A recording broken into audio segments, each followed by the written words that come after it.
नमस्कार, आप देख रहे हैं न्यूज 18 राजस्थान। आपके साथ मैं हूं अभिषेक। बुलेटिन की शुरुआत एक बड़ी खबर से करेंगे। बाड़मेर से यह खबर है जहां पर नाबालिग से रेप की खबर सामने आई। अपहरण कर इस नाबालिग से रेप की वारदात को अंजाम दिया गया है। गांव के ही युवक पर इसका आरोप लगा है। पॉक्सो एक्ट के तहत केस दर्ज कर लिया गया है। पीड़िता का मेडिकल करवाया गया है और उसका बयान भी दर्ज किया गया है। आरोपी की तलाश के लिए टीमें गठित कर दी गई हैं। तो बाड़मेर से यह बड़ी खबर जहां पर एक बार फिर से रेप की वारदात सामने आई है, जहां पर एक नाबालिग का अपहरण कर उसके साथ रेप की वारदात को अंजाम दिया गया है। पीड़िता का बयान दर्ज करवाया गया है, पीड़िता का मेडिकल करवाया गया है और अब पुलिस ने टीमें गठित कर दी हैं। आरोपी की तलाश लगातार की जा रही है। पचपदरा में एक नाबालिग लड़की का अपहरण करके उसके साथ बलात्कार संबंधी मुकदमा दर्ज हुआ है। संबंधी धाराओं में प्रकरण दर्ज कर लिया गया है। अनुसंधान पचपदरा SHO द्वारा किया जा रहा है और मुलजिम को गिरफ्तार करने के लिए टीम बनाई हुई है और जल्दी मुलजिम को गिरफ्तार कर लिया। वहीं बाड़मेर में ही छात्रा से छेड़छाड़ का आरोपी शिक्षक अभी भी पुलिस की गिरफ्त से दूर है। करीब 1 महीने बीत जाने के बाद भी पुलिस आरोपी को गिरफ्तार नहीं कर पाई है। करीब 1 महीने से ये नाबालिग लड़की पुलिस और थानों के चक्कर लगा रही है ताकि उस शिक्षक को पुलिस पकड़कर उसके किए की सजा दिला सके। जिस शिक्षक ने मरहम पट्टी के नाम पर इसके साथ अश्लील हरकत की थी और शिकायत करने के बाद से फरार है। 18 सितंबर को इस लड़की के हाथों में चोट लगी थी, जिसके बाद ये अपने पिता के साथ शिक्षक रतनलाल के घर गई थी। रतनलाल बच्चों को पढ़ाने के साथ साथ एक कंपाउंडर की तरह मरहम पट्टी और थोड़ी बहुत दवाई भी देने का काम करता था। जब ये लड़की रतनलाल के घर पहुंची तो उसने इसके पिता को दवाई लेने मेडिकल शॉप पर भेज दिया और फिर इसके साथ गंदी बातें करने लगा। लड़की के चिल्लाने पर इसके पिता इसे बचाने आए, लेकिन आरोपी उनसे भी उलझ पड़ा। बाद में पुलिस में शिकायत भी की गई, लेकिन अभी तक उसकी गिरफ्तारी नहीं हो पाई है और हर बार पुलिस यही कह रही है कि जांच हो रही है, जल्द आरोपी की गिरफ्तारी भी की जाएगी। ये 18/9 का है, गुड़मालानी थाने का है और इस पर नाबालिग बच्ची के साथ छेड़छाड़ का प्रकरण है। कोई मेडिकल स्टोर का दुकानदार है उसके द्वारा। तो इस संबंध में DYSP साहब गुड़मालानी तफ्तीश कर रहे हैं और जल्दी इसमें कार्रवाई हो जाएगी। और उसकी अभी उससे अभी तफ्तीश पूरी हुई नहीं है। तफ्तीश होने के बाद ही किसी नतीजे पहुँचा कि वो अध्यापक है या मेडिकल स्टोर वाला था। अभी गिरफ्तारी मांग की है, तो अभी मुकदमा दर्ज हुआ तो अभी जल्दी कार्रवाई कर दी जाएगी। वहीं भरतपुर से एक बड़ी खबर है जहां पर कामा में नाबालिग के अपहरण के मामले की बात कर ली जाए तो भरतपुर पुलिस को कामयाबी मिल गई है। यूपी से नाबालिग को छुड़ा लिया गया है। 40 दिन बाद नाबालिग बच्ची की रिहाई हुई है। बाल कल्याण समिति के सामने पेश किया जाएगा। कामा कस्बे से बच्ची का अपहरण हुआ था, तो अब पुलिस ने उसे बरामद कर लिया है। 40 दिन बाद नाबालिग को बरामद किया जा सका है। उत्तर प्रदेश से बरामद हुई है बच्ची और अब इसे बाल कल्याण समिति के सामने पेश किया जाएगा। कामा कस्बे से अपहरण हुआ था बच्ची का।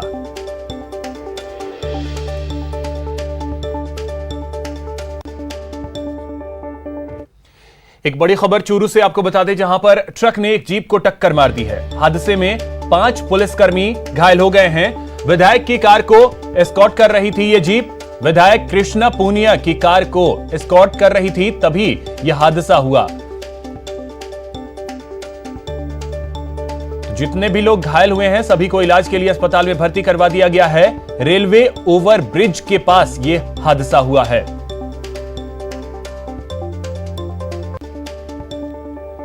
उधर जैसलमेर के पोकरण से एक बड़ी खबर है, जहां पर होटल व्यापारी पर फायरिंग के मामले में पोकरण पुलिस को कामयाबी मिल गई है। फायरिंग केस में 2 आरोपियों को गिरफ्तार कर लिया गया है। गोली मारकर ये बदमाश फरार हुए थे। फलौदी क्षेत्र से इन दोनों को गिरफ्तार किया गया है। तो जैसलमेर के पोकरण में होटल व्यापारी पर फायरिंग के मामले में कामयाबी पोकरण पुलिस को मिल गई है। फायरिंग केस में 2 लोगों को गिरफ्तार कर लिया गया है। इन दोनों की गिरफ्तारी फलौदी क्षेत्र से हुई।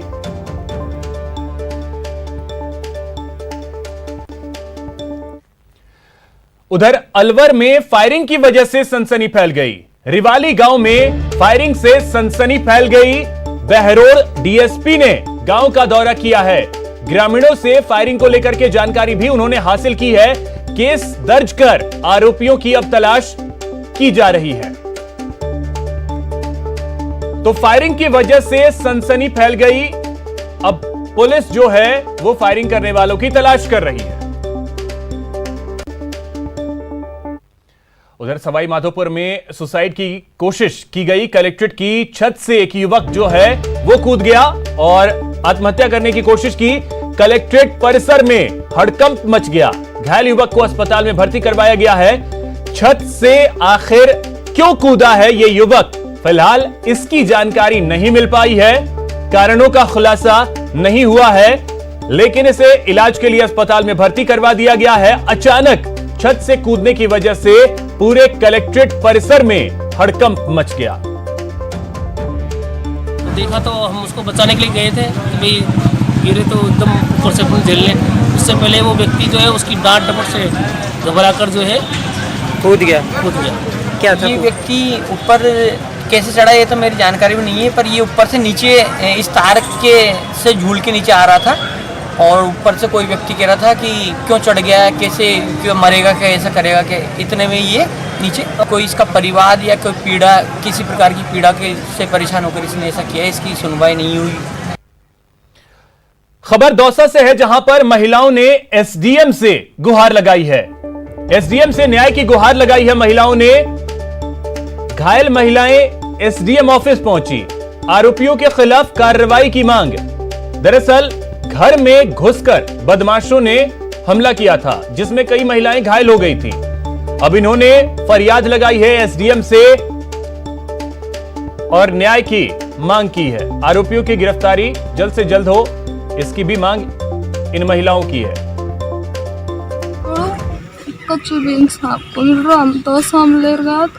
छुट्टी कर दी बिना दवा कोर्ट कौन सुन रहा, हमारी सुनाई कौन कर रहा, घर पे और मार पीट करी हमारे, कोई देख से कौन कर रहा। एक बड़ी खबर आपको बता दें, उदयपुर लक्ष्मी विलास होटल से जुड़ा यह मामला जोधपुर सीबीआई कोर्ट में सुनवाई आज हुई। अरुण शौरी और अन्य की याचिका पर सुनवाई हुई। सभी आरोपियों की ओर से हाजिरी माफी पेश की गई है। 5 नवंबर को मामले की अगली सुनवाई होगी। सीबीआई कोर्ट ने मामले में जांच के आदेश दिए थे, जिसके बाद पूर्व मंत्री अरुण शौरी, ज्योत्सना सूरी, आशीष गुहा, कांतिलाल कर्मसे, प्रदीप बैजल की याचिका पर सुनवाई हुई। तो हाजिरी माफी पेश की गई है। 5 नवंबर को अब मामले की अगली सुनवाई होनी है।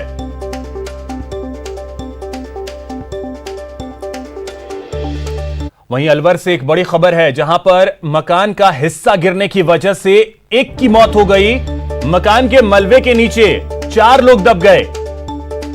सभी को बाहर निकाला गया, जिसमें से एक की मौत हो गई और जो लोग घायल हैं उन्हें इलाज के लिए अस्पताल में भर्ती करवा दिया गया है।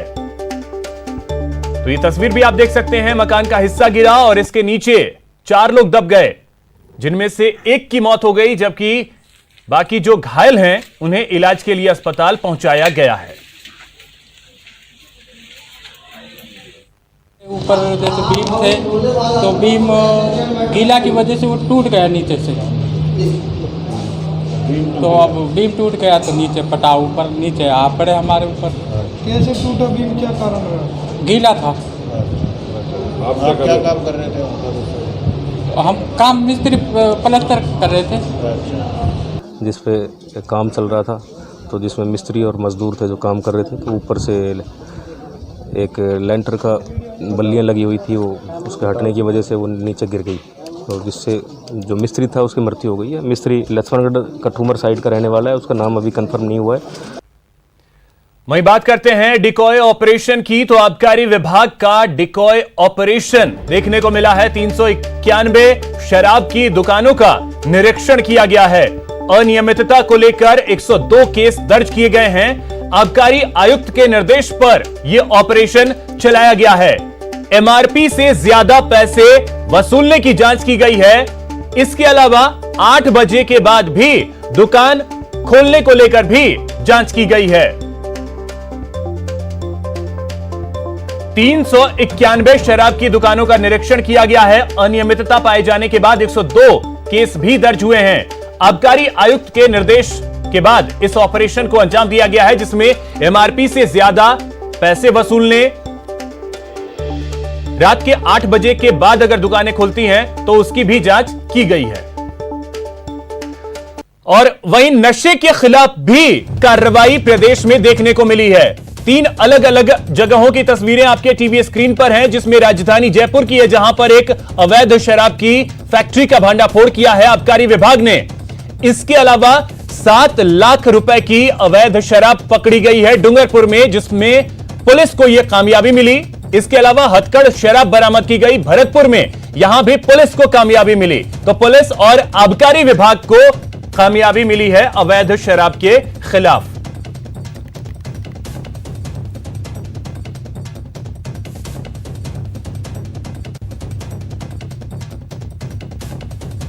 तो राजधानी जयपुर में आबकारी विभाग ने बड़ी कार्रवाई को अंजाम दिया। अवैध शराब की फैक्ट्री का भांडाफोड़ किया है।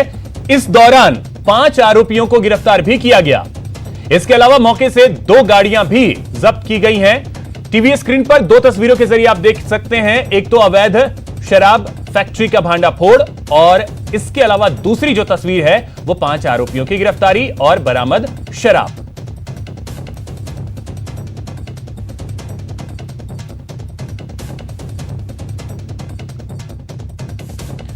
और डूंगरपुर के आसपुर में एक बड़ी कार्रवाई आसपुर थाना पुलिस ने दी है।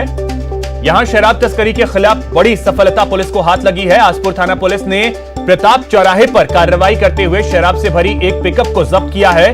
मामले में पुलिस ने चालक को गिरफ्तार करते हुए 7 लाख रुपए की शराब बरामद की है।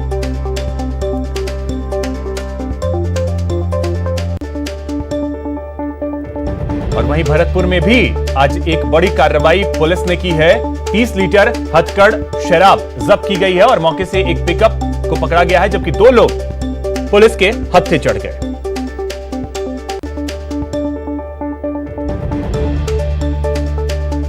और उधर करौली में भी नशे पर नकेल कसी गई है। नशे के कारोबार पर बड़ी कार्रवाई देखने को मिली है। डीएसटी ने 133 ग्राम स्मैक जब्त किया है। एक आरोपी को गिरफ्तार किया गया है।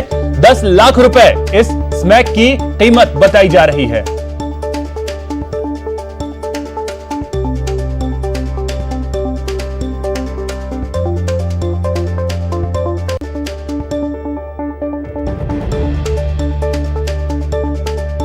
तो करौली में नशे पर नकेल, नशे के कारोबार के खिलाफ डीएसटी ने बड़ी कार्रवाई की है। 133 ग्राम स्मैक पकड़ा है। एक आरोपी भी हत्थे चढ़ा है डीएसटी की टीम के। 10 लाख रुपए इस स्मैक की कीमत बताई जा रही है। प्रथम प्राथमिकता हमारी बड़े तस्कर जो हैं, जो बड़ी मात्रा में स्मैक का जो है तस्करी करते हैं और आदान प्रदान करते हैं, वो हमारी प्रथम प्राथमिकता है। इसके अलावा द्वितीय प्राथमिकता हमारी जो लोग स्मैक का छुटपुट प्रयोग, बेचान जो है, फुटकर बेचान जो उसका कर रहे हैं, वो भी हमारी विशेष प्राथमिकता में है। जिला पुलिस जो है अपने इस उद्देश्य को लेकर, इस अपने विशेष अभियान को लेकर बहुत गंभीर है और आने वाले समय में भी लगातार इस तरह की कार्रवाइयाँ हमारी जारी रहेंगी। उधर सिरोही में भी पुलिस ने बड़ी कार्रवाई की है। अवैध शराब से भरे ट्रक को पकड़ा है। गेहूं के कट्टों में छिपाकर शराब को ले जाया जा रहा था। इसी दौरान यह कार्रवाई की गई। 400 पेटी शराब की बरामद हुई है और एक आरोपी को गिरफ्तार किया गया है। 40 लाख रुपए इस शराब की कीमत बताई जा रही है।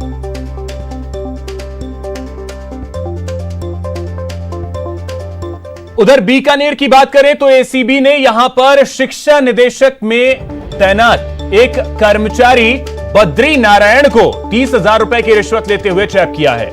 एसीबी से मिली जानकारी के मुताबिक आरोपी काम नहीं होने के चलते रिश्वत राशि लौटा रहा था, तभी एसीबी की टीम ने पहुंचकर उसे दबोच लिया।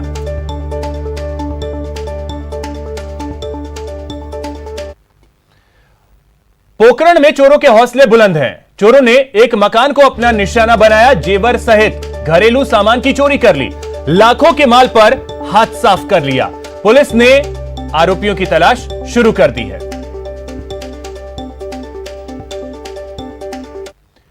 वहीं बारां में अवैध खनन के खिलाफ कार्रवाई की गई है। अंता पुलिस ने 7 ट्रैक्टर ट्रॉलियों को जब्त किया है। पत्थर से भरा 6, बजरी से भरी 1 ट्रैक्टर ट्रॉली को जब्त किया गया है। कंप्रेशर मशीन को भी जब्त करने में कामयाबी मिली है। तो अवैध खनन के खिलाफ यह बड़ी कार्रवाई आज बारां में देखने को मिली है, जहां पर अंता पुलिस ने 7 ट्रैक्टर ट्रॉलियों को जब्त किया है, जिसमें से 6 में पत्थर और 1 में बजरी भरा हुआ था।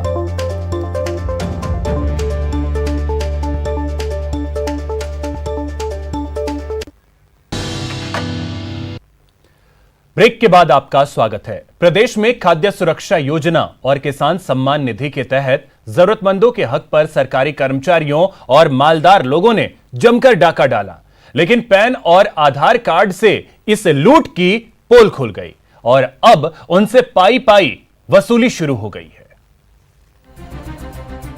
जरूरतमंदों के निवाले पर डाका, अब पाई पाई का करो भुगतान। 30 रुपए की दर से गेहूं का 2 दाम,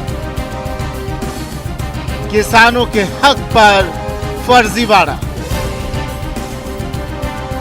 गरीबों के हक पर डाका डाला, फर्जीवाड़ा कर राशन से अनाज उठाया, डकार भी गए, लेकिन हक की हकीकत सामने आ गई और अब अपनी करतूत पर रिकवरी की बारी है। जी हां, खाद्य सुरक्षा योजना के तहत जरूरतमंदों के सस्ते राशन पर सरकारी कर्मचारियों और मालदार लोगों ने जमकर डाका डाला, लेकिन पैन और आधार कार्ड से इस लूट की पोल खुल गई और अब जिन सरकारी कर्मचारियों और अपात्र लोगों ने जितना राशन का गेहूं उठाया है, उनसे 30 रुपए की दर से रिकवरी शुरू कर दी गई। लेकिन कुल मिलाकर जिन लोगों को जो एलिजिबिलिटी नहीं थी और उन्होंने लिया है, तो निश्चित रूप से रिकवरी अपने आप में सही है। जो आदमी एलिजिबल है, बीपीएल है ही नहीं और बीपीएल का गेहूं ले लिया, आप जिस चीज़ की योग्यता नहीं रखते हैं तो ये तो खुद ही लोग सरेंडर करके आगे आ रहे हैं। जिन चीज़ों की अर्हताएँ प्राप्त नहीं कर रखी थी, उन्होंने उनका लाभ लिया है। डिजिटल होने से निश्चित रूप से उस पर रोक लगेगी और सही लोगों को और वांछित लोगों को इसका। सिर्फ जरूरतमंदों के निवाले पर ही डाका नहीं डाला गया, बल्कि केंद्र की किसान सम्मान निधि योजना में भी कई अमीर किसानों ने पैसा लिया है, लेकिन पात्र किसान के हक पर डाका डालने वालों का ये फर्जीवाड़ा भी सामने आ गया। आइए अब आपको बताते हैं खाद्य सुरक्षा योजना और किसान सम्मान निधि में फर्जीवाड़ा करने वाले कितने लोगों से रिकवरी प्रक्रिया शुरू कर दी गई है। अब तक 17,000 से ज्यादा सरकारी कर्मचारियों से रिकवरी की प्रक्रिया शुरू। राशन का गेहूं लेने वाले सरकारी कर्मचारियों से 30 रुपए किलो के हिसाब से रिकवरी। कई कर्मचारियों को 30,000 रुपए से लेकर 50,000 रुपए तक के रिकवरी नोटिस।